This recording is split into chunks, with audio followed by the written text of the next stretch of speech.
Seja bem-vindo ao Seminário de Teologia e Vida Cristã Palavra da Vida.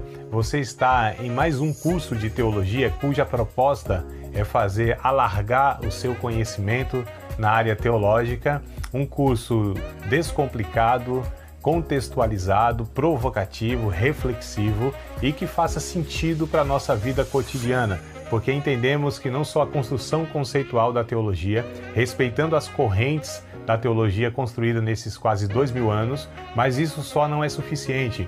Nós pretendemos que a partir do entendimento bíblico, dos conceitos esclarecidos, nós possamos reproduzir isso em uma espiritualidade no nosso cotidiano e nas relações. Seja bem-vindo a mais... Bom, nós vamos a partir da página 115, tá? 115 é o que nós vamos falar, né? A gente falou na aula passada de uma forma mais panorâmica, né? De uma maneira assim mais solta, e agora a gente vai trazer de fato alguns pontos mais específicos e trabalhar em cima deles, tá? E na página 115 então aqui, ó, falando sobre o ministério, né?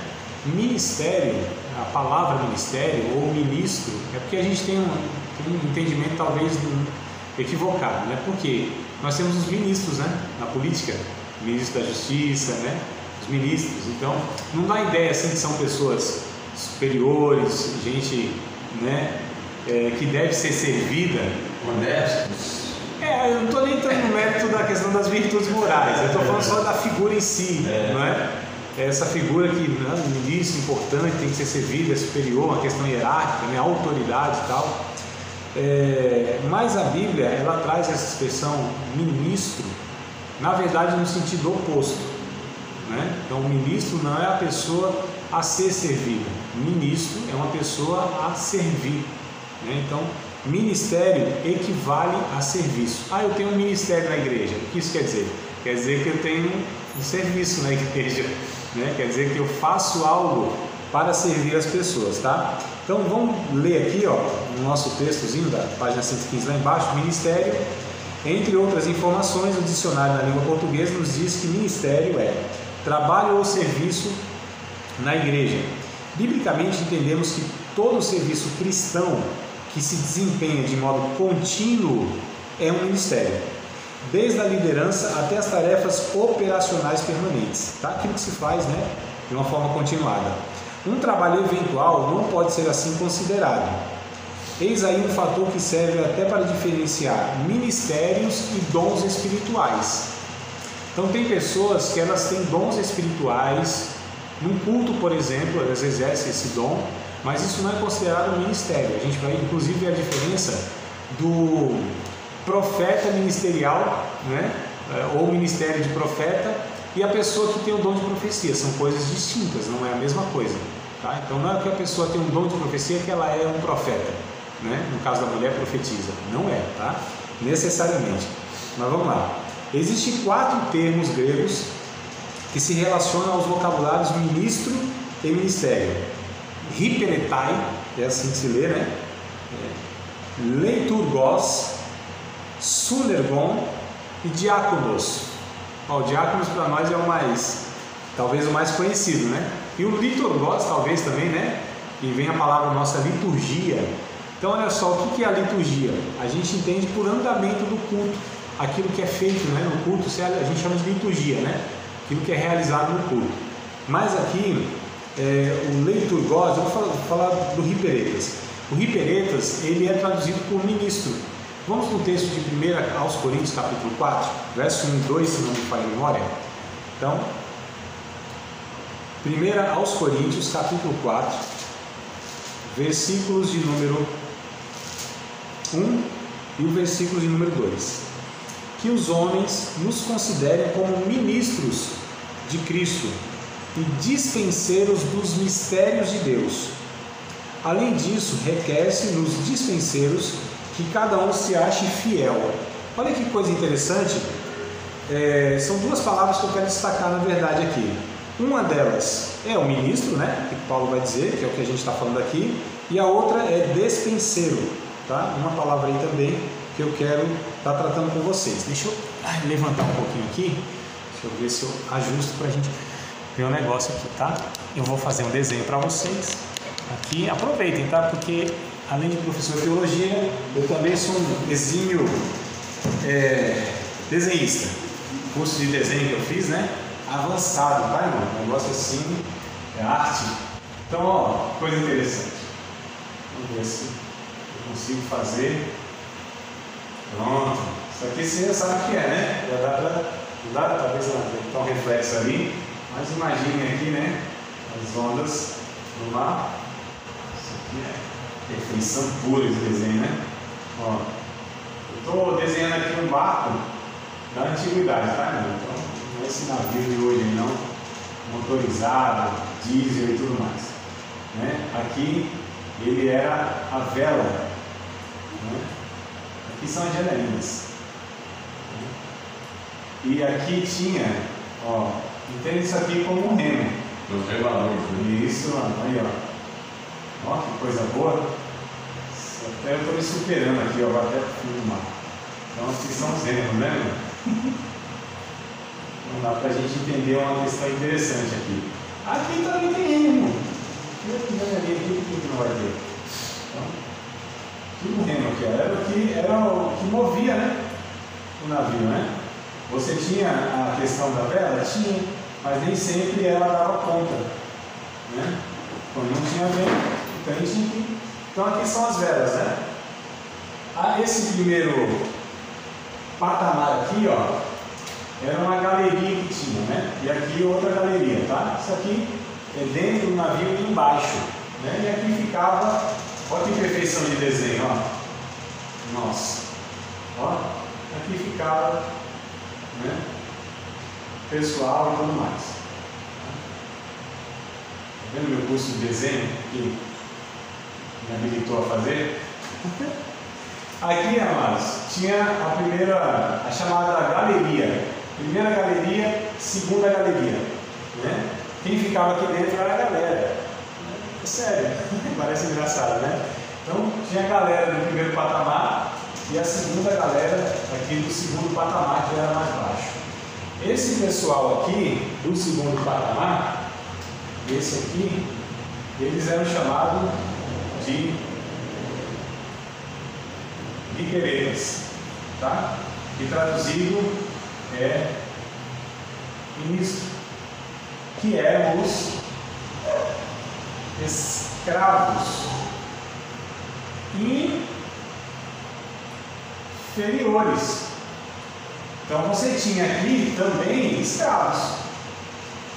Só que você tinha aqui escravos que estavam abaixo dos outros escravos, que eram os riqueireiras, que é o que Paulo vai dizer, que os homens nos considerem como escravos inferiores, ministros de Cristo. Então olha só, está vendo como as coisas são invertidas? Lembra que a gente falou de hierarquia na aula passada? Né? Hierarquia, né? Então, se tiver hierarquia no reino de Deus, é invertida. Então quem é o maior no reino de Deus? É o que está lá embaixo e é o que serve os outros. Não é o contrário como a gente vê hoje. Hoje não, né? Desde o tempo de Jesus, a gente já viu a conversa lá que a gente falou de Jesus com seus discípulos, né? Como que vivem aí os gentios, as outras gentes, como que vivem os ímpios, os pagãos, aqueles que não servem a Deus, como que eles vivem? Os maiores dominam sobre os menores, então entre vocês não será assim. Então eles foram chamados de ministros, tá certo? Né? Então isso aqui, ó, os riqueireiras, que é o que nós lemos aí em 1 Coríntios, capítulo de número 4. Os homens nos considerem como escravos dos reinos inferiores. Escravos dos escravos. Então os líderes, pastores, os ministros, eles na verdade, na ótica de Deus, devem ser aqueles que servem os servos de Deus. São servos inferiores. Paulo disse isso em 2 aos Coríntios, quando ele disse assim: eu tenho para mim que nós apóstolos fomos colocados por último, como escolha de todos, lixo do mundo. Exatamente essa expressão que ele usa. Vocês percebam, amados, como a gente muitas vezes se engana, né, nessa questão. Então o texto original lá Paulo usa isso aqui, ó, riqueireiras, tá bom? Que é traduzido por... Eu vou deixar esse desenho que ele está bonito demais. Se você quiser tirar foto, colocar na cartolina e moldurar na sala, fazer um quadro. Deixa eu ver aqui, tem que ajustar de novo aqui, ó. Então, só para falar do primeiro do primeiro termo aqui de hiperetas, tá? Que é o ministro. O segundo é liturgos, né? Que vem da liturgia. Os anjos também são chamados de liturgos, ou seja, eles são servos. Lembra de Hebreus capítulo 1, verso 14? Porventura todos eles não são espíritos ministradores que hão de servir aqueles que hão de herdar a salvação? Então, ó, espíritos ministradores, né? São também ministros de Deus, servos de Deus, para servir nós que somos os servos de Deus. Então percebam o reino de Deus, como ele se organiza, qual é a proposta do reino de Deus, que é um reino de serviço, tá? Evangelho equivale a serviço, reino de Deus equivale a serviço, não é? E a gente tem o maior exemplo que a gente falou na aula passada: o Senhor serviu. Se o Senhor serviu, o que resta para nós? Servir também, né? Então, outra palavra aqui é sunergon, lá na página 115, que é traduzido muitas vezes por cooperador. Então, essa palavra lá no original do Novo Testamento, ela é traduzida por cooperador, aquele que opera com. Nós somos cooperadores de Deus. Lembra que Paulo disse, meu cooperador, tinha vários cooperadores, né? Então, a gente percebe que as relações também são essas, de serviço, né? Uns para com os outros. E a gente tem o diáconos. Algumas igrejas têm esse termo oficial para os irmãos que servem, né, na questão mais material, por assim dizer, da igreja, né? Organização, manutenção, recepção, né? A nossa me parece que é voluntário, alguma coisa assim, não sei exatamente como é denominado. Me ajuda aí, Varão, tu que é. Aqui é levita. Levita? É. Lá na outra igreja que contava era diácono. O mais comum é diácono, né? Então a grande parte das igrejas evangélicas no Brasil, eles adotam esse termo que é bíblico, né? De diácono, né? Aquele que... Isso vem lá do capítulo 6 de Atos dos Apóstolos, quando os apóstolos, a demanda cresceu demais, né? A igreja assim foi de 119 a 5 mil numa pregação, né? Tinha lá só 119, os 12 apóstolos, pregaram 5 mil pessoas, começou aquela demanda e os apóstolos não davam conta. Além de não darem conta, eles não tinham essa vocação, esse chamado, esse papel no reino de Deus. Eles tinham um papel de pregar a palavra e se dedicar à oração, foi o que eles falaram lá no capítulo 6, né? Olha, vocês escolham entre vocês homens de boa reputação. Vamos ler o texto lá de Atos, capítulo 6? Boa reputação, cheio do Espírito Santo e de sabedoria, e constitua sobre esse importante negócio. Então olha só, que isso não é tido como algo menos espiritual, né, ou algo inferior. Na verdade, queridos, eu já quero falar para vocês que não há essa ideia de mais ou menos importante no reino de Deus. Vamos ler aqui o capítulo 6 de Atos, né? Não é essa ideia de que o que você faz é mais importante, o que eu faço é menos importante. Se é dentro do reino de Deus, tudo tem a sua relevância, né? Só tem papel. Você fez assim, pensei que era pra... Tá pagando. Ou é o squash, né? Tá fazendo squash aí. Não há essa ideia de que pessoas são mais importantes do que outras. No reino de Deus, todas elas são igualmente importantes, só tem papéis diferentes, que demandam mais cargas, mais responsabilidades, né? Não mais privilégios. Essa é a diferença do ministro para o cooperador? Não. Aqui a gente está falando no geral. O ministro, a ideia de ministro aqui, ela é nesse conceito de serviço. Então todos no que exercem, né, que tem, a gente está falando de algo que é feito com continuidade. Esse é o ponto aqui. Então, por exemplo, você pega lá o irmão que faz a recepção, você pega lá o pastor, o evangelista, todos eles são ministros. A ideia é que todos servem, essa é a ideia, né? Todos são ministros. O líder da banda é um ministro, né? De repente o irmão lá que cuida, sei lá, da questão social é um ministro. Embora, né, muitos denominam o papel da diaconia, o diácono é um ministro.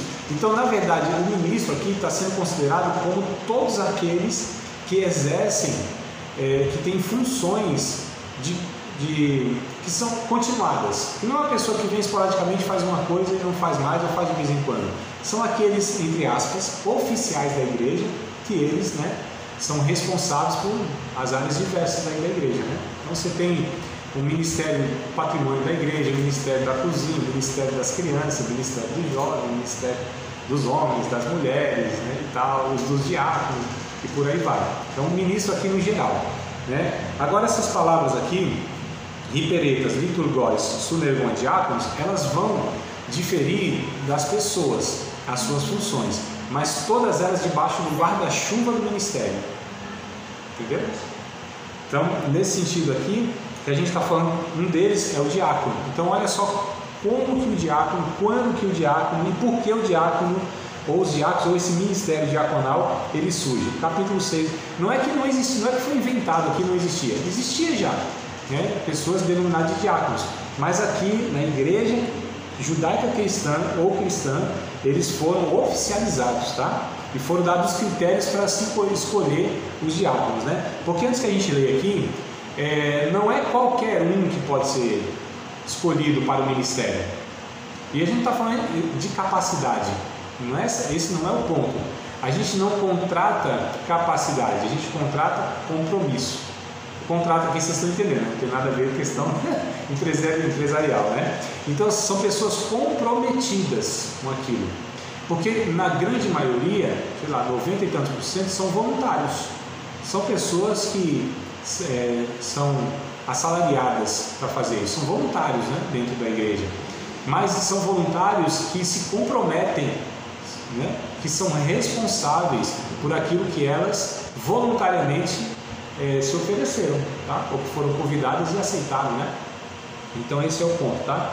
Olha só, capítulo 6, verso 1. Ora, naqueles dias, crescendo o número dos discípulos, houve uma murmuração dos gregos contra os hebreus, porque as suas viúvas eram desprezadas no ministério cotidiano. Olha o termo ministério. E os 12, convocando a multidão dos discípulos, disseram: não é razoável que nós deixemos a palavra de Deus e sirvamos as mesas. Então essa palavra aqui também é chave, tá? Sirvamos as mesas, ou servir, né? Escolhei, pois, irmãos, entre vós 7 varões de boa reputação, cheios do Espírito Santo e sabedoria, aos quais constituamos sobre esse importante negócio. Mas nós, os apóstolos, né, perseveraremos na oração e no ministério da palavra. Então perceba aqui, ó, também, ó, ministério da palavra, o ministério de servir a mesa, né? Então o texto vai mostrando que aqui todos são ministros, só que cada um desempenhando uma função diferente nesse serviço, né, nesse ministro. Enfim, e aí foi escolhido aqui 7 homens e tudo mais. Mas a questão voltando aqui, então a gente tem esses cooperadores, tem os diáconos. Diácono, uma palavra, existe 2 palavras no Novo Testamento que ela é traduzida por servo, que o diácono é traduzido por servo em português. Só que existe outra que é doulos, né? D-O-U-L-O-S, doulos. Também é traduzido por servo. As 2 são traduzidas por servo. Qual é a diferença? Geralmente essa palavra diáconos, ela é usada para esse serviço mais material, horizontal que a gente fala, né, de um servir os outros. O doulos é também traduzido por servo. Na verdade a palavra é abrandada, né? Porque o mais correto, o próximo do original seria escravo, literalmente escravo. Nós somos escravos de Cristo, né? E então o diácono é um escravo relacionado aos outros escravos, né? E o doulos seria o escravo relacionado a Deus, servo de Deus, né? Nesse sentido mais relacional com Deus. E doulos no sentido de relação uns com os outros. Mas igualmente os 2 são tidos como servos ou escravos, tá? Aqui, ó, na página 116. Paulo emprega quase que invariavelmente diáconos, né? O termo aparece nas quatro formas. 25 vezes no Novo Testamento, a forma diaconia aparece 24 vezes, sendo traduzida por distribuição de serviço, socorro, serviço, ministério ou administração. Os ministérios de liderança apresentados no Novo Testamento são, e a gente vai ler aqui. Mas antes que a gente leia, vamos para Romanos, carta aos Romanos. A gente está falando então de dons ministeriais, tá? Existem dons espirituais, existem dons ministeriais, existem dons naturais. Tá? Vocês vão gravar tudo isso? É Romanos, Romanos capítulo de número 12. A gente vai ler do verso 6 até o 8, para falar aqui. Existem 4 listas, né? 4 listas de dons no Novo Testamento. Vocês querem anotar isso? Ou depois anota pela gravação, eu não sei. Mas eu vou dar as referências aqui, tá? Uma delas é Romanos, que nós vamos ler agora, só para anotar, depois a gente lê aqui o Romanos. Então, Romanos capítulo 12, verso 6 ao 8 é a primeira lista de dons, a gente está falando de dons. A segunda lista é 1 aos Coríntios, capítulo 12, verso 8 ao 10. Ainda em 1 aos Coríntios, capítulo 12, só que verso 28, também vai ter outra lista de dons, tá? 1 Pedro, capítulo 4, verso 10 e 11, também vai falar. E o que nós vamos ler depois um pouquinho aqui, que é Efésios, capítulo 4, verso 11. Todas essas referências vão falar sobre os dons espirituais e ministeriais. O que seriam dons naturais? Dons naturais são aptidões, habilidades que as pessoas têm, naturalmente, todo ser humano. Então a gente está falando não só dos discípulos de Cristo, não só coisas relacionadas ao reino de Deus em si, tá? Ou à igreja local, mas a todo ser humano. Tudo isso é dado por Deus. Eu acho que eu falei para vocês de Tiago 1,17 na aula passada, vocês lembram? Não? Então vamos lá. Não, André, mas e o Romano? Vamos ler e tal. O que eu estou falando aqui, eu estou dando referências, né? O Tiago 1,17 vai dizer o seguinte: que toda boa dádiva, todo dom perfeito vem de Deus, descendo do Pai das luzes, em quem não há sombra nem variação, né? Toda boa dádiva, todo dom perfeito vem de Deus.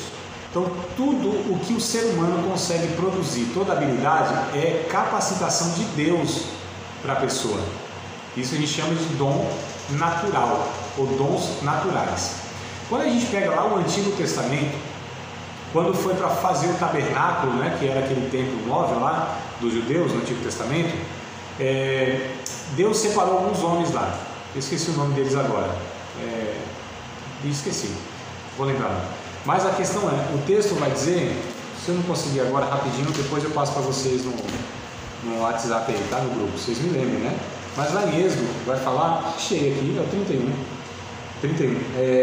A Oliabe, Bezalel e a Oliabe foram os 2 homens, né, que Deus ele escolheu lá para organizar e fabricar tudo que tinha lá. Tudo foi fabricado, os móveis, né? Entalhados, esculpidos. Eles, na verdade, fizeram aqui, ó, vou ler o textozinho que acho que vale a pena, né? Depois falou o Senhor a Moisés, é o 31 de Êxodo: eis que tenho chamado por nome a Bezalel, filho de Uri, filho de Ur, da tribo de Judá, e o enchi do Espírito de Deus, de sabedoria, de entendimento e de ciência em todo o artifício, para inventar invenções e trabalhar em ouro, em prata, em cobre e em lavramento de pedras, para engastar, e em artifício de madeira, para trabalhar em todo lavor. Eis que eu tenho posto com ele a Oliabe, filho de Aizamaque, da tribo de Dan. Tenho dado sabedoria ao coração de todo aquele que é sábio de coração, para que façam tudo o que tenho ordenado, a saber, a tenda da congregação, a arca do testemunho, o propiciatório que estará sobre ela, todos os móveis da tenda, a mesa com seus utensílios, o castiçal puro com todos os seus utensílios, o altar do incenso, o altar do holocausto com todos os seus utensílios, a pia com suas bases, e as vestes do ministério, e as vestes santas de Arão, o sacerdote, né? E as vestes dos filhos as vestes dos seus filhos para administrarem o sacerdócio, o azeite da unção, o incenso aromático para o santuário, farão conforme tudo que tenho mandado. Olha o que o Espírito de Deus capacitou esses homens a fazer: construir móveis, esculpir esses móveis, esculpir também em pedra, trabalhar com fundição de metais, ouro, prata e cobre, a tecer, costurar, desenhar, fazer, como que chama? É boticário, né? Quem faz perfume, né? Ó, deu também dom de boticário. Não é a marca não, tá? É o boticário, né? Então percebam que isso aqui são dons naturais. O Espírito Santo dotou esses homens de uma forma extraordinária, né? mas tem essa realidade que todos os seres humanos, eles têm habilidades natas, eles aperfeiçoam pelas técnicas, mas há aptidões, inclinações que a gente chama, né? E isso é chamado de dons naturais, tá? Só estou colocando aqui para a gente diferenciar. Tem dons ministeriais, aí sim são relacionados apenas àqueles que nasceram de novo, aqueles que conhecem Deus, que relacionam-se à igreja local e consequentemente ao reino de Deus. Existem dons espirituais chamados de carismáticos. Tem pelo menos 9 ali que a gente entende, né, em 1 Coríntios, que eu dei a referência, depois vocês vão ler, vocês vão perceber essas questões, que é o dom de variedade de língua, interpretação de língua, dom da sabedoria da palavra, da ciência da palavra, dom da fé, dons de curar, dons de maravilha, dom de discernir espíritos, e outro dom aqui que está me fugindo da memória, dom de milagre, eu falei não acho que não, né? Então são os 9 dons ali, chamados de carismáticos, né? Então esses são os dons espirituais que são chamados. O que a gente está falando aqui é dom ministerial, tá certo? Dom ministeriais, né? E aí aqui tem, ó, pegando Efésios capítulo 4, verso 11, que é a base nossa, inclusive de toda a matéria, né? A gente está se baseando aí nesse texto para escorrer nesses termos, tá? Então, quais são os ministérios de liderança apresentados no Novo Testamento? Apóstolos, profetas, evangelistas, pastores e mestres. São esses 5 aqui, tá? É a mãozinha, né? Ou a mãozona de Deus pelo ministério operando na igreja local, tá? E aí cada um a gente vai falar então a partir de agora quais são suas funções. Para a gente entender, eu acho que de uma forma mais didática, eu quero pensar com vocês o seguinte: numa construção, vamos imaginar uma construção. Quem seria o apóstolo na construção? Aquele que ensina a ler a planta. Esse seria o apóstolo, ele ensina a ler a planta. Quem seria o profeta? É aquele que ajusta e encoraja os construtores. Quem seria o evangelista? Aquele que busca as pedras. Quem seria o pastor? Aquele que encaixa as pedras. E quem seria o mestre, né, o ensinador?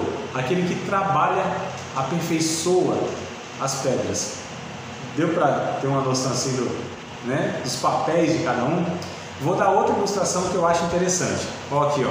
Imagina que eu estou numa refeição aqui, né? Comendo aqui meu prato. Gosto bastante de lasanha, então estou numa lasanha aqui, ó. E o sucão aqui de maracujá, que é para dormir depois, a barriga cheia, dormir calmo. Aí eu estou comendo distraído, eu bato no copo e derrubo. E imagine que nessa cena estão o apóstolo, o profeta, o evangelista, o pastor e o doutor. Estão em volta da mesa aqui. E eu derrubei. Derramou tudo aqui. Olha só como eles têm olhares diferentes, percepções diferentes e papéis diferentes. O apóstolo, ele ia abordar da seguinte forma: a mim, se André, você precisa criar uma estrutura melhor aqui para que isso não aconteça. A questão é estrutural. O profeta ia falar para mim: André, você foi muito displicente, você foi até negligente, descuidado, presta atenção no que você estava fazendo. O evangelista, ele vai falar: André, vamos pensar numa maneira que tenha outros copos aqui para que não falte, sempre tenha mais um. O pastor, ele vai colocar a mão no meu ombro e vai dizer: André, não se preocupa não, isso faz parte da vida, vamos seguir em frente, levanta esse copo, levanta a cabeça. O mestre, o ensinador, ele vai ter a seguinte abordagem: André, você é destro, né? Estou observando que você é destro. Você deveria ter colocado no mínimo aqui 15 centímetros para cá. Toma cuidado com a borda também, então coloca bem no centro. Ajeita essas coisas aqui e tal. E ele explicando, e ensinando, e me mostrando todo um panorama. Vocês perceberam que, né, quem tem os dons ministeriais, eles têm cabeças diferentes, olhares diferentes, soluções diferentes, ferramentas diferentes para lidar com a mesma coisa, que é o reino de Deus, que são vidas e etc e tal. Então, só para a gente entender nessas duas ilustrações os papéis de cada um, né? Então a gente não deve querer que um pense igual ao outro, não vai pensar nunca, nunca. O evangelista, o que ele vai pensar é trazer gente para o reino de Deus, para Cristo, é falar de Jesus. Ele não pensa em muitas vezes discipular, ensinar. Ele não pensa em criar as estruturas, em pensar, não, em ensinar, não. Ele não exorta nesse sentido, como o profeta faz, né? O pastor, ele possivelmente não vai ter a característica do apóstolo, que é plantar igrejas onde Cristo não foi ainda anunciado. Possivelmente não vai. Então a gente percebe que são cabeças que funcionam diferente. Cada um tem, né, a sua importância no reino de Deus, como a gente falou. Nem mais e nem menos. E todos contribuem para uma mesma coisa. O apóstolo vai lá e planta a igreja. Olha que coisa interessante.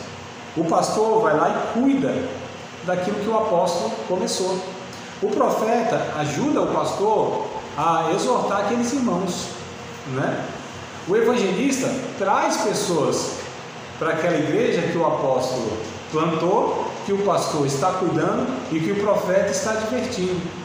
Vem o doutor, o mestre, o ensinador e discipula, aperfeiçoa, ensina, prepara, amadurece todas as pessoas através do ensino, seja o curso teológico, seja a escola bíblica, seja um outro evento, né, que tem esse cunho pedagógico, instrutivo e tudo mais. Percebam, amados, né, a importância de entender tudo isso dentro de uma igreja local. Então não há essa questão de que não, uma igreja tem que ter ou tem um evangelista, ou tem um pastor, ou tem um profeta. Não, o profeta ele não dirige igreja, ele não pastoreia.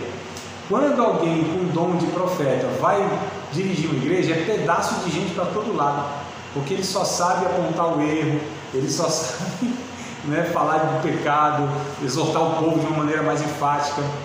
Se é um evangelista que vai pastorear uma igreja, vira assim uma rodoviária, gente entrando e saindo, entrando e saindo, entrando e saindo, porque ele não cuida, ele não discipula, né? Ele não se envolve nesse sentido. Então, assim, só para a gente entender os papéis de cada um, né? Se um ensinador também ele vai pastorear uma igreja, é bem possível que essa igreja ela se torne uma igreja até amadurecida, mas sem a pegada evangelística, sem a questão mais missionária. É possível, né? Então, só para a gente entender aqui, tá? Então, quem é o apóstolo? A gente vai ver daqui a pouco, só vou dar uns exemplos aqui, depois a gente lê, tá? Então, bom, alguns acreditam que apóstolo, ele não existe mais, né? Mas o texto de... Aliás, desculpa, eu não li Romanos, né? Tá, então... observando mesmo. Só observando, né, Aline? Então, vamos voltar para Romanos antes que eu volte aqui e vá detalhando, então. Romanos capítulo 12, verso 6, está aberto aqui, ó. De modo que, tendo diferentes dons, segundo a graça que nos é dada, se é profecia, seja segundo a medida da fé. Se é ministério, seja em ministrar. Se é ensinar, haja dedicação ao ensino. Ao que exorta, use esse dom em exortar. O que reparte, faça-o com liberalidade. O que preside, com cuidado. O que exercita misericórdia, com alegria. Então, essa é uma das... não é completa. Aqui são alguns ministérios, né? Aí se a gente pega lá depois... vamos pegar, já que a gente está na chuva, né? Vamos se molhar um pouquinho com a Bíblia. Então, 1 aos Coríntios, capítulo 12, versos de número 28. Eu citei aqui o 8 ao 10, tá? Então não precisa a gente ir de novo lá, o 8 ao 10 de 1 Coríntios, que é aqueles dons lá carismáticos que eu falei, né? O 12 e 28. 12 e 28. Diz assim, ó. E uns pôs Deus na igreja, primeiramente apóstolo. Então se Deus pôs na igreja, e aí nós fazemos parte da igreja, então continua esse ministério, né? Apóstolos. Em segundo lugar, profetas. Em terceiro, doutores. Depois, milagres. Depois, dons de curar. Socorros. Governos. Variedade de línguas. Deixa eu continuar aqui que eu acho interessante. Porventura são todos apóstolos? São todos profetas? São todos doutores? São todos operadores de milagres? Têm todas as línguas? Interpretam todos? A resposta é óbvia, não, né? Paulo está dizendo, tá vendo? Nem todos têm os mesmos dons. Existe essa diversidade de dons. Então, aqui é outra lista. Dons aqui que quase a gente não vê. Dom de socorro. Ele é nos bastidores, acontece nos bastidores. O profetazão, esse lá, ele está lá, não, né? Mais destacado. Mas quem tem o dom de socorro, quase ninguém vê, ninguém sabe. São aqueles irmãos que são prestativos. Pode ser 3 da madrugada, pode ser um domingão, pode ser um feriado, pode ser... Se você aciona ele, ele está pronto. Ele vai lá e socorre. A prioridade dele é isso, socorrer os irmãos. Ele encontra tempo e ninguém sabe como, né? Porque às vezes hoje a gente fala, não dá para você fazer tal coisa, assim, não tenho tempo. O irmão do socorro, ele acho que anda com o relógio na mão de Deus, né? Para o tempo, ele vai e faz o que tem que fazer. Tem um dom de socorro, ele acha, ele tem essa habilidade de sempre se colocar à disposição das pessoas. Olha que coisa interessante, importantíssimo esses irmãos ou essas irmãs, né? Só para a gente ver aqui, ó, tem dons que a gente acha que nem são dons, acho que é uma coisa assim que é natural, é normal, a pessoa foi lá e socorreu, é porque é um crente bom, né? Não, mas isso é um dom. Se essa pessoa faz isso, lembra, com continuidade, frequentemente, é um dom, né? Se faz de vez em quando, aí pode ser somente um irmão que foi lá, uma irmã que foi lá, né? A gente está falando desses ministérios, então aqui são ministérios e são dons que a gente quase não vê, né? Que são os bastidores. Então vamos lá, apóstolos. Efésios capítulo de número 4, versículo de número 11, que é a base, como eu falei. A gente vai ler aqui o texto. Eu vou ler, na verdade, desde o 11, mas a gente vai lendo até o 15 ou 16 aí, tá? E ele mesmo, né, Jesus, o texto fala de Jesus, deu uns para apóstolos, outros para profetas, outros para evangelistas, outros para pastores e doutores. Qual a finalidade desses dons? A finalidade está a partir do verso 12, tá? Querendo o aperfeiçoamento dos santos para a obra do ministério. Olha só a palavra de novo aparecendo, né? Para a obra do ministério, para a edificação do corpo de Cristo. Então esses ministros, esses riteretas, esses escravos dos reinos inferiores, esses servos que são menores do que os servos, que a gente chama de ministro, eles exercem o seu dom para aperfeiçoar esses aqui, com a finalidade de edificar toda a embarcação, né? Para a obra do ministério, para o aperfeiçoamento. Então o esforço desses homens, a solidão desses homens, muitas vezes aquilo que não se vê porque eles estão lá embaixo, né? Então aqui a gente precisa entender essa figura aqui para a gente exemplificar. Eles estão isolados mais do que os outros. Quem está na evidência são esses aqui, que desfrutam muitas vezes, né? E nem sabem quem está levando o barco nas costas. Fala, mas tem os cegos aqui, mas tem outros que trabalham nos bastidores. Sofrem as críticas, a pressão do mar, a ingratidão, a incompreensão, né? A solidão. Então às vezes as pessoas pensam que ministério é desfrutar de aplauso, né? De aprovações, de destaque. Esses são aqueles que trabalham por uma vaidade. Aí eles armam todo um círculo para que isso aconteça, né? E o povo já é propenso a fazer isso, bajulação e etc e tal. Mas os ministros de Deus mesmo, esses muitas vezes, amados, só tem uma recompensa e o reconhecimento devido na eternidade pelo próprio Deus, né? Então muitas vezes a gente vai ficar surpreso na eternidade, porque hoje a nossa avaliação é essa humana, essa que a gente vê do cara que está muitas vezes ali no destaque. Aí chega lá na eternidade e fala, nossa, fulano, acho que aqui vai ter assim uma recompensa absurda, né? Se chegar lá, às vezes nem vai, né? Se entrar, a gente vai ter uma surpresa, não foi, porque Deus não tem essas avaliações como nós temos, não segue esses critérios que nós seguimos, não é enganado pelas aparências como nós somos, né? Deus não se emociona, não se ilude, não se engana, tá certo? Pelas aparências, né?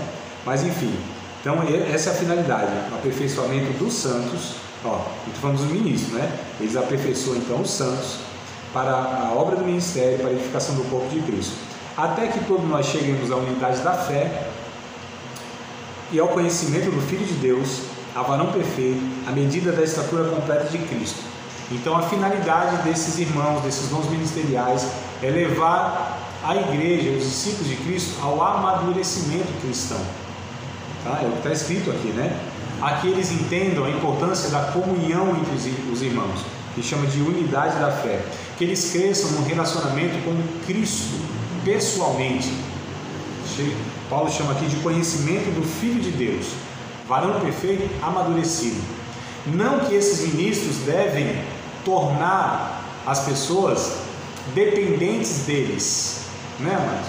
O homem gosta disso, as pessoas gostam, a vaidade, o ego que está dentro de nós gosta de ser massageado, mas quem tem o ministério deve entender que as pessoas não são propriedade sua, eles não têm direito nenhum sobre essas pessoas, que ele deve emancipar essas pessoas dele e levá-las à maturidade que se relacione de tal maneira com Cristo que não precise mais dele, mas que ele caminhe com Cristo pessoalmente, que ele seja maduro o suficiente para que ele até amadureça outros. Esse é o processo do discipulado, amados. Tá certo? Então, por exemplo, líderes, ministros que não querem emancipar as pessoas, mas torná-las dependentes deles, não estão entendendo a proposta que Paulo aqui fala para a gente, tá? Verso 14: para que não sejamos mais meninos inconstantes, levados em roda por todo o vento de doutrina, pelo engano dos homens, que com astúcia engana fraudulosamente. Então olha só, o ministério também tem o papel de trazer crescimento intelectual, teológico, né, de compreensão teológica aos discípulos de Cristo. Então os obreiros, os ministros, a liderança tem o dever, o papel, a incumbência de levar as pessoas à maturidade doutrinária, para que elas possam discernir, para que não sejam mais levadas por toda a moda, toda a heresia, todo o vento de doutrina que sempre houve, não é desde hoje, não é hoje que a gente tem esse, não é privilégio nosso isso, né? Essas bobagens, essas besteiras, essas infantilidades que existem por aí, né? Então isso aqui sempre houve, amados, mas o ministério tem essa função. Então, quando os ministros, eles são ministros de Deus, amadurecidos, porque infelizmente há muitas pessoas que chegam ao ministério não pela via do chamado, a vocação de Deus, né? Não são preparados para isso, às vezes até tem uma vocação, mas não foi ainda preparado, foram colocados lá sem amadurecerem, e aí é uma pena, né? Porque você desperdiça um dom quando você não identifica que aquela pessoa ela não está ainda, embora tenha o chamado, mas ainda não esteja amadurecida para exercer aquela função, você prejudicou o ministro, né? Quando não são por essas vias e chegam por outras vias, aí você tem gente imatura que não tem condição de fazer isso aqui, porque elas não são maduras, elas não são pessoas preparadas por Deus para realizar isso. Né? Então, só para a gente ver a gravidade dessa questão, quando eu disse que nem todos são ministros, nem todos são líderes, é porque de fato, nem todos. Tem uma proposta aí chamada de M12, né? MDA, são, como eu vou dizer, métodos, né? Métodos que propõem formar líderes em todo o mundo. Não é assim, nem todos foram chamados. Paulo disse: são todos apóstolos? São todos profetas? Todos ensinam? Não. Então tem pessoas, embora elas possam ser maduras, mas elas não têm o dom de liderança. Simples assim, não é? Então é um engano, é uma coisa meio esquisita que não é bíblica, mas que infelizmente muitas igrejas de algumas poucas décadas para cá têm assumido e têm prejudicado o processo do reino de Deus por causa disso. Verso 15: antes, seguindo a verdade em caridade, cresçamos em tudo naquele que é a cabeça, né?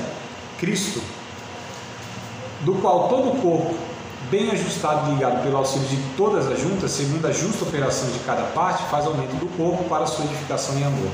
Então, quando esses ministros, quando eles fazem os seus papéis, o corpo de Cristo cresce saudavelmente, não incha, porque tem muita comunidade de fé, muita igreja local inchada, né? Cheia de gente vazia de Deus, imaturos, igrejas enormes, grandes a membresia, mas são cristãos meninos na fé e vão muitas vezes permanecer o resto da vida com a infantilidade, né? Então a gente percebe que o corpo cresce saudavelmente, né? Reproduzindo como tem que reproduzir. Toda igreja local que ela é saudável, ela reproduz. Como uma mulher que é saudável, ela vai gerar. Se uma mulher não gera, ela é estéril, existe alguma patologia, né? Então, se não gera, se vidas não são ganhas para Cristo, se não são amadurecidas, há um processo de enfermidade ali, certo? Porque crescer no corpo, a célula cresce e a gente chama isso de câncer, não é? Não é? O que é um câncer? É uma célula que cresceu. É isso. Então, o crescimento por crescimento não quer dizer muita coisa não, tá? Mas há um crescimento saudável, né? Então, vamos lá, os apóstolos, né? Que a gente leu aqui, lemos para apóstolos. Alguns entendem que apóstolos eram só os 12, mas, além dos 12, a gente percebe que há outros apóstolos. Quem seriam os apóstolos hoje? Nós chamamos de missionários. Tá? Quem são os missionários? Aqueles que vão onde Cristo não foi anunciado ainda, ou onde há pouquíssima presença missionária lá. Então eles são enviados para esses lugares. Como eu disse, não dirigem igreja, não saem pregando por aí, né? Vão para essas tarefas aí. São os missionários, os apóstolos. Há os 12 apóstolos de Cristo. Esses a gente chama de colégio apostólico. De fato não há. Esses morreram. O último que morreu, João, morreu o colégio apostólico em João. Foi o último, né? Apóstolo a ser morto, tá? Por morte natural, o único, né? Todos os outros foram de morte matada, foi de morte morrida. Foram mártires, né? Que eu quero dizer. Mas a questão então os apóstolos, fora os 12, não há sucessão apostólica, como ensina, por exemplo, a Igreja Católica Apostólica Romana, né? Que os papas são os sucessores de Pedro. Então a Bíblia não ensina isso, né? Não há apóstolos como seguidores ou sucessores dos apóstolos, os 12. Aqueles são únicos, que aqueles foram diretamente enviados pessoalmente por Cristo. Até o próprio apóstolo Paulo, Jesus aparece para ele, né? Pessoalmente numa visão, ele lhe envia. Porém, o próprio Paulo ele vai dizer, em 1 aos Coríntios capítulo 15, que ele é um apóstolo que nasceu fora de tempo. Ele usa o termo abortivo. Eu sou como um abortivo. Não era nem para ser chamado apóstolo. A graça de Deus que fez isso comigo. Os outros, né? Estou contando até com Judas. Os outros 12, apesar que Judas depois foi substituído por Matias, né? Continuou os 12. Aí alguns pensam que Matias ali foi uma precipitação, que Paulo era, né, por Deus a ser colocado para substituir Judas, que traiu Jesus, enfim. Mas a questão o Paulo, ele vai dizer, ele vai ter que defender várias vezes, porque alguns falam, não, você não é apóstolo coisa nenhuma, aí ele vai ter que, né, dar um monte de argumento para falar que ele era apóstolo e tudo mais. Mas assim, o Paulo diz, eu sou como um abortivo, né? Não sou nem digno de ser chamado apóstolo, mas era de fato, né, pelo próprio Jesus. Enfim, mas há outros aqui que eu anotei que também são apóstolos, não na categoria desses 12. Vamos ler lá, Atos capítulo 14, verso 14. Só para falar que há sim apóstolos hoje em dia, mas que são missionários.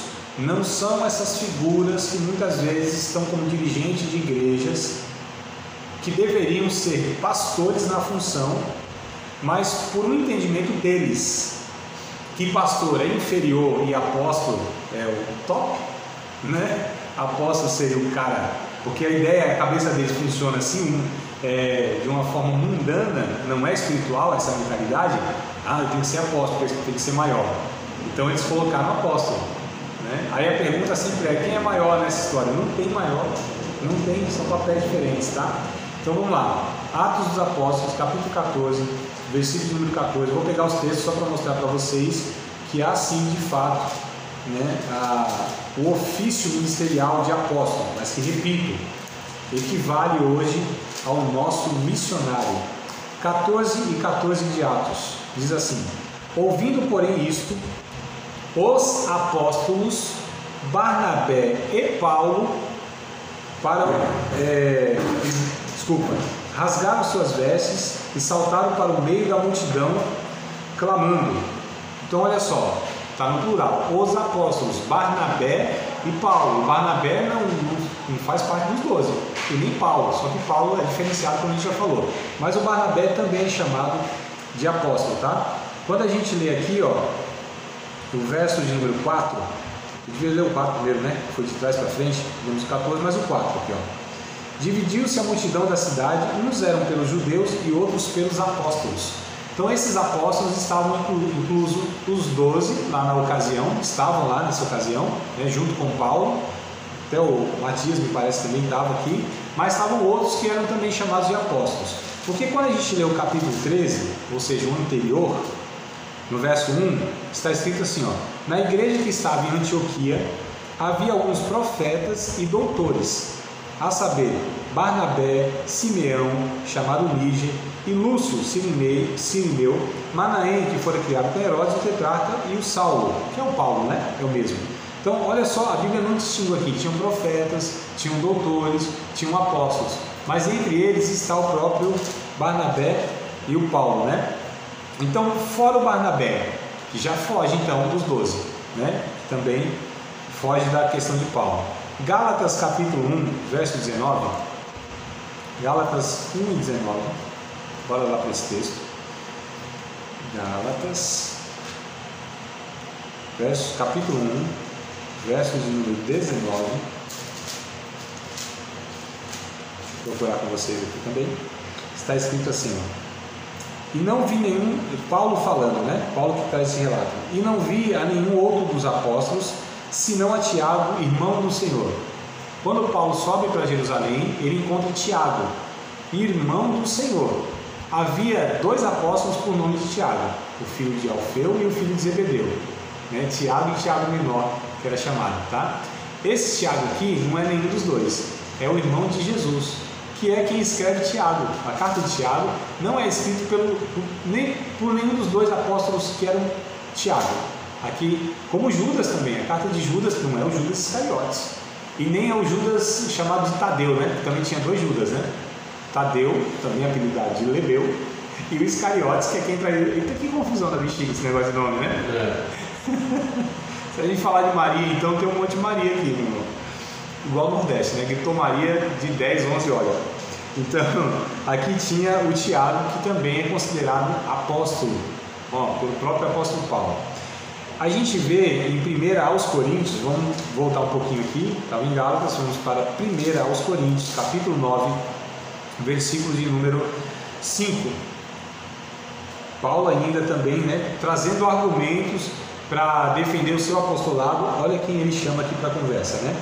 Verso 5 do capítulo 9: não temos nós direito de levar conosco uma mulher irmã, como também os demais apóstolos e os irmãos do Senhor, e Cefas, que é o Pedro, né? Cefas também é o nome de Pedro, que também tem o nome de Simão. Não confunde esse negócio? Então, Simão Pedro, que também era chamado de Cefas, né? Então é normal isso aí, né? Paulo, ele chama aqui os irmãos, inclui os irmãos do Senhor como apóstolos. Quem eram os irmãos do Senhor? Aí a gente vai lá para Marcos capítulo número 6, versículo número 13. Então olha só, Marcos capítulo número 6, versículo número 13. Tem uns irmãos que nem sabem que Jesus tinha irmãos, né? Teve-se no mínimo 6. No mínimo 6. O texto vai dizer aqui: 4 homens e no mínimo 2 mulheres, porque diz e suas irmãs, então está no plural, a gente deduz que no mínimo sejam 2, né? Fala no plural, então 4 homens e 2 mulheres, no mínimo 2 mulheres. Então a gente pode afirmar que no mínimo Jesus teve 6 irmãos, tá bom? No mínimo. E não é este o carpinteiro, filho de Maria, irmão de Tiago, e de José, e de Judas, e de Simão? E não estão aqui conosco suas irmãs? Então olha só, Qual é o texto?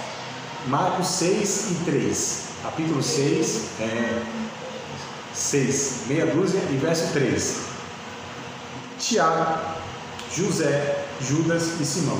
Então esse Tiago não é um dos 2 apóstolos lá, Judas não é também um dos apóstolos, né, que traiu, e esse Simão não é Pedro. São nomes que são parecidos, que isso é comum, né? Hoje em dia você tem muitas pessoas que têm o mesmo nome, normal, tá tudo certo, né?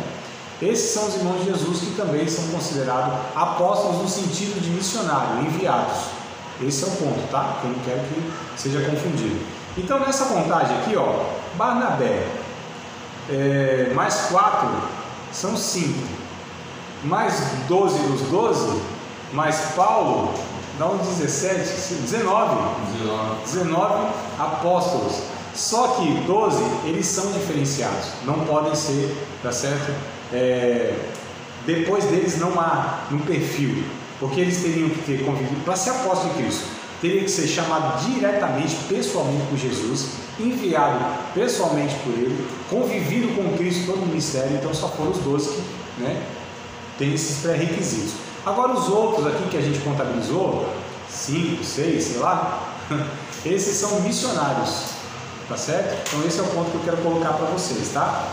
Profetas, tá aqui ó, ponto 2, profetas. Outro ponto aqui que a gente precisa resolver, porque também alguns irmãos entendem que não há mais profetas como hoje. Por que eles não entendem que há? Porque lembra que Jesus disse assim, ó, João, os profetas duraram até João? Não tem? Jesus disse isso, né?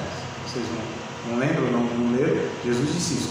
Os profetas duraram até João. Jesus não estava se referindo ao ofício profético, ao profeta em si, e sim aos escritos do Antigo Testamento, que eram chamados de profetas também, tá?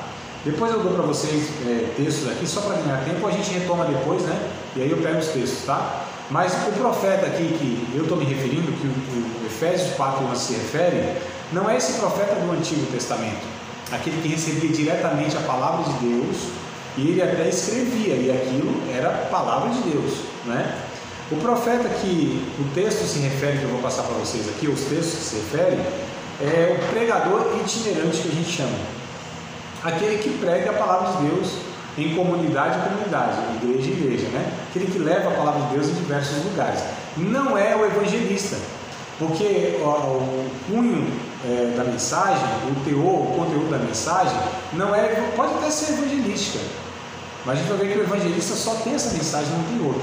Não doutrina, não corrige, fala da salvação e acabou, né? O evangelista. O profeta não, ele já tem uma diversidade maior de mensagem e principalmente de encorajamento, de exortação, de advertência, né? O profeta tem esse perfil, certo? É um ministério profético. E a gente vê alguns exemplos aqui, ó, Atos dos Apóstolos, capítulo 11, verso 27 e 26, do profeta, tá? Então vamos ter base bíblica aqui para a gente falar, né? Para não ficar somente nas palavras, tá? Atos, capítulo 11, versículo 27 e 28. Naqueles dias, e a gente está tudo falando aqui, ó, do contexto da igreja, né? Novo Testamento e tudo mais. Naqueles dias desceram profetas de Jerusalém para Antioquia. Então, era um grupo de profetas, não era um só, não. Levantando-se um deles, por nome Ágabo, dava a entender pelo Espírito que haveria uma grande fome em todo o mundo. E isso aconteceu no tempo de Cláudio César. E os discípulos determinaram, não só o 27 e 28 já dá para a gente extrair aqui, né? Então olha só, um profeta chamado Ágabo, aqui a gente chama de ministério profético, né? Depois, daqui a pouco eu vou pegar para a gente comparar que quem profetiza é uma coisa, quem tem ministério profético é outra. O que acontece, amados? Aqui no capítulo 13, que nós já lemos, né? Capítulo 2 capítulos para frente, aqui havia também profetas, ó. Lembra que a gente leu o 13 de Atos, verso 1? Que havia em Antioquia, na igreja que estava em Antioquia, havia alguns profetas e doutores. Ó, alguns profetas, não sabe quem é aqui, porque deu vários nomes, mas não falou quem era o que, né? Mas havia profetas. Quando a gente lê capítulo 15 de Atos, vamos um pouquinho mais para frente, capítulo 15, verso 32 de Atos. Depois Judas e Silas, que também eram profetas, exortaram e confirmaram os irmãos com muitas palavras. Então, como a gente vai vendo aqui outras pessoas, a gente viu Ágabo, agora Silas, Judas, que eram profetas, né? Quando a gente vai para o capítulo 21 de Atos, verso 9 e o verso 10, Atos capítulo 21, inclusive esse é o texto clássico, né? O melhor texto que a gente tem para estar falando sobre esse ponto, ou seja, que existe ministério profético, existe dom de profecia, que são distintos, tá? É esse aqui. Então, Atos, capítulo 21, eu vou ler, na verdade, desde o 8, e a gente vai até o 10, tá? No dia seguinte, partindo dali, Paulo e nós, que com ele estávamos, chegamos a Cesareia e entrando na casa de Filipe, o evangelista. Mas sabe quem é esse Filipe aqui? É do capítulo 6 de Atos. Você fala assim, André, mas não era diácono? Era diácono. Mas ele é chamado aqui de evangelista. Inclusive para diferenciar do Filipe apóstolo, que tinha o Filipe apóstolo, né? Então coloca o Filipe, o evangelista. Agora deu um bugou. Como assim? Né? Se era o diácono, agora aqui é o evangelista. Ele foi separado como diácono lá. Só que ele exercia aqui a função de um evangelista nessa ocasião. A gente está falando de anos para frente, né? Não vou lembrar agora de quantos anos aqui, mas pode ter certeza que uns 15, 20 anos para frente aqui, desde do Atos 6 lá, tá? A gente vai lendo assim, né? Pensa, mas só foi 9 capítulos, para mim era 9 dias. Não, amados, a gente está falando aqui no mínimo aí de 15, eu não vou saber exatamente, mas eu, com toda a segurança, no mínimo 15 anos a diferença aqui, tá? Então lá ele foi escolhido como diácono, mas aqui nessa ocasião ele exercia a função de evangelista. E olha só, Filipe, o evangelista, e ele diz que era um dos 7 lá, 7 diáconos do capítulo 6. Ficamos com ele. Filipe tinha 4 filhas donzelas que profetizavam. Então percebam a diferença? 4 meninas que profetizavam. E demorando-nos ali por muitos dias, chegou da Judéia um profeta, por nome Ágabo. Então percebam no texto que há diferenciação entre pessoas que profetizam, tem um dom de profecia, que eram essas 4 meninas, e tem o ministro ou ministério de profeta, que era o Ágabo. É o mesmo lá no capítulo 11. Ele ressurge aqui, né? Aparece aqui na história. Então, só para a gente entender, quem é o profeta? Esse como Ágabo. Tinha um homem também, que é tido como profeta, que é o Apolo, muito conhecido, né? Em Atos dos Apóstolos também, ele aparece lá em 1 Coríntios, né? Falando lá que o pessoal da cidade de Corinto gostava do Apolo, porque ele era um pregador eloquente, né? Carismático e tal, aquela coisa toda. Então, Apolo também é outro exemplo de profeta, que é o pregador itinerante, tá? Qual é o grande problema hoje, muitas vezes, desses dois termos aqui, apóstolo e profeta? Porque a gente tem um monte de gente aí que tem um título. Lembra que eu falei? Isso aqui não é título, é função. Então você não pode ter um apóstolo andando de BMW, né? Aí dirigindo a igreja, ou com essa autoridade apostólica que manda e desmanda, um cara assim intocável, né? Não, isso não tem nada a ver. Isso é um doido, ou são loucos, né? Gente com síndrome luciferiana, por assim dizer, né? Querendo ser pessoas, né, superiores. E infelizmente cria-se umas ideias que é assim, cobertura apostólica, como se esses caras fossem superiores de fato, né? Cobertura apostólica. Um dia um irmão perguntou: André, você acredita em cobertura apostólica, cobertura espiritual? Eu falei: se eles morarem no último andar do prédio, tudo bem, estão na cobertura, né? Brincadeiras à parte. Então, assim, fala de pregador itinerante. Infelizmente tem um monte de gente aí também que não são sérios, não são dedicados na palavra, são gente desocupada, oportunistas e tudo mais. Diga, Marta. Aqui no nosso bairro a gente tem muitas igrejas, lá na Europa principalmente, mais naquela pegada assembleia, assim, mais tradicional. Muitas dessas igrejas vivem vazias. Então a gente talvez possa ser por isso, porque quem está ali dirigindo não entendeu o propósito dela, o chamado dela, talvez está fazendo de uma forma errada, porque tem muita igreja, pastor, lá. Só que elas não ganham pessoas, não ganham, entendeu?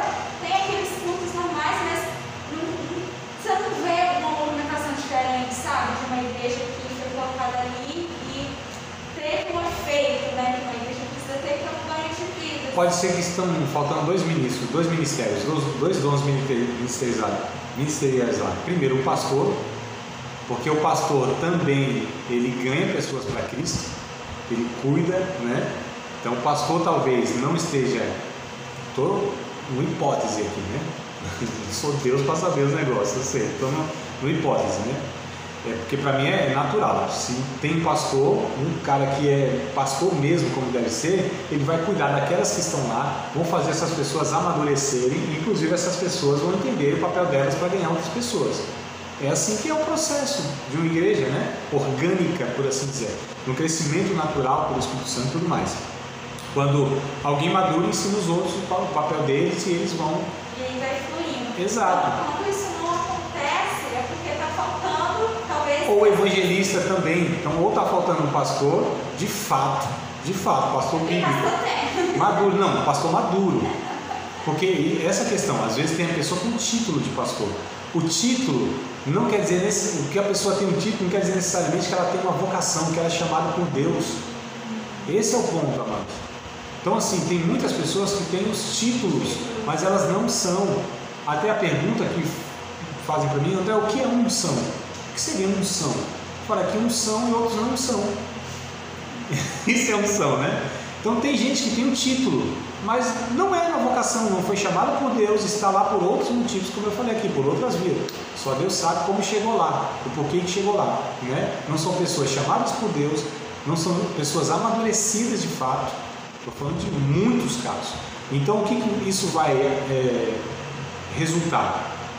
Nessa estagnação, nessa imaturidade, nesse lugar, porque infelizmente no Brasil, qualquer um abre uma igreja. Qualquer um. Muitas, centenas ou milhares de igrejas são clandestinas. Não tem sequer uma documentação, né? Qualquer uma. Fracassou numa profissão, está passando perrengue, alguma coisa, é rebelde lá, discutiu com seu líder, né? Não é humilde o suficiente para estar debaixo de uma liderança, ele vai lá e abre um salão, como dizem. Essa questão é muito comum. A gente tem uma igreja aqui muito forte no ramo pentecostal, e ela surgiu, felizmente, né, dessa briga, porque é uma igreja muito grande. Aí o pastor e o cara brigou com o pastor com o sogro. E aí ele foi abrir uma outra igreja. Tem muitos casos. Não pode, né? Tem muitos casos. Olha, é complicado assim. Uma igreja nasce como fruto de uma briga. Não é uma coisa, já começou uma coisa errada, né? Uma vez, pastor, eu trabalhava no Rio, em 2009, até 2001, 2008, até 2011, foi no Rio. A gente, cada vez que eu viajava para cá, né? Eu, um colega meu, não sei querer, de onde ele morava, que saiu perto da cidade até o Rio de Janeiro, nós contamos 38 nomes de igreja diferentes. Ah, tem muito mais. Tem muito mais. Mas essa igreja aqui na Valência já tem muito aqui. Muito famosa, ela cresceu, essa igreja desse pastor, né, que é o sogro desse cara, ficou muito vazia, literalmente, e essa igreja cresceu numa proporção muito grande hoje, tem muitos eventos no nosso bairro e ganha muitas pessoas para Cristo, mas ela nasceu de um conflito. Aí vem aquela preocupação.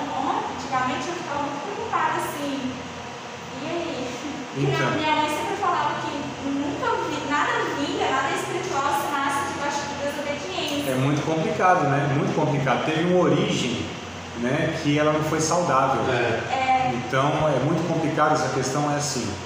Infelizmente, há muita imaturidade na vida de muitos líderes nesse sentido, é o ego mesmo, porque ao invés deles contribuírem em uma igreja, né, e ali de fato eles exercerem, porque assim nada impede que uma igreja tenha mais de um pastor.